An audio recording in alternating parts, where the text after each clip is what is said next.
Niantsononovana conférence de presse androany dia mpafantatra ny vahoaka malagasy ny antokisian'ny groupe France International Graduate Schools eto Madagasikara.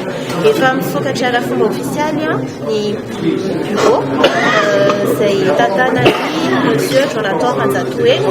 Izy zany ny représentant officiel miaraka amin'ny bureau de représentation eto Madagasikara.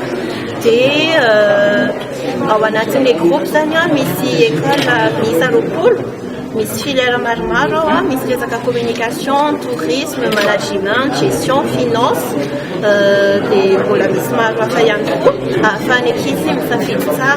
Izay zany dia ny mpianatra à partir ny niveau baccalauréat hatramin'ny licence dia master. Efa misy mpianatra 30 zao no lasa manomboka tamin'ny herintaona. Afaka jerenareo ny témoignage zareo amin'ny page Facebook BSM Éducation. Mpianatra gasy daholo zareo. Misy nianatra tao amin'ny CNT-MAD, misy nianatra teny Akasy, misy nianatra teny amin'ny ISCAM, misy nianatra koa tao amin'ny IEP Madagasikara, misy koa mpianatra CNAM. Dia hatreto aloha mbola tsisy diso fanantenana amin'ny resaka service anay satria izay tena amin'ny accompagné anjareo zay manomboka amin'ny resaka orientation, choix-n'ilay école. Dia aorianan'izay misy amin'ny resaka procédure consulaire ihany koa manampy anjareo zay amin'ny resaka fanatotosana zay dossier rehetrarehetra ilaina momba an'izany. Au niveau des cours, ni licence, 80% ni école à mission menée, c'est 1500 € par an, licence, master à 8500 € par an, j'ai ni avantage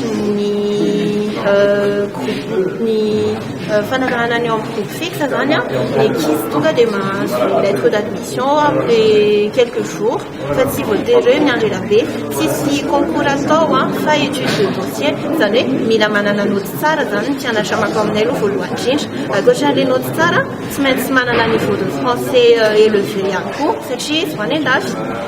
Il a une médecine ni français, des rawatchis qui master, des recommandés les années, oui, mais manana niveau en anglais à cours. À Chertalo, des tanèves à 4 gas, c'est 1500 €, cette chia, et de mis profou qui s'appelle, fatene nenaré, fait 30 et qui s'est fait la sana, donc à Damirton, rentré à Neya, il s'attend, mais ça n'a pas, mais se rentré en janvier, février, des missions de coin, ni rentré à ni septembre, octobre, ça n'est ni les antisoués, tu manges candidature, d'ailleurs, vous la zone à ça, fa, manger phone, c'est ya, mandavaton, candidature, reste les phones, en janvier, février, mars, avril, décembre, manger phone, c'est, j'ai vous en un pianacha, c'est un alabac, un petit tonti, mais c'est avantage, mais on s'en revoit, ni rentrée décalée, ça ni rentrée en janvier, février, cette chien, au Chanoué en septembre, elle bac un petit. Cette année, à 4 semaines, rentrée en septembre, la famille a rentré en janvier, février. Donner l'année l'anséisme, en cours de français, ça demande en cours d'anglais, en M-Zentine. Oui, cette année, je dois encore à quelqu'un qui a changé PMU. J'avoue, j'ai un mission ou information bébé coucou mon balai, à faire une nouvelle c'est une page Facebook BSM Éducation.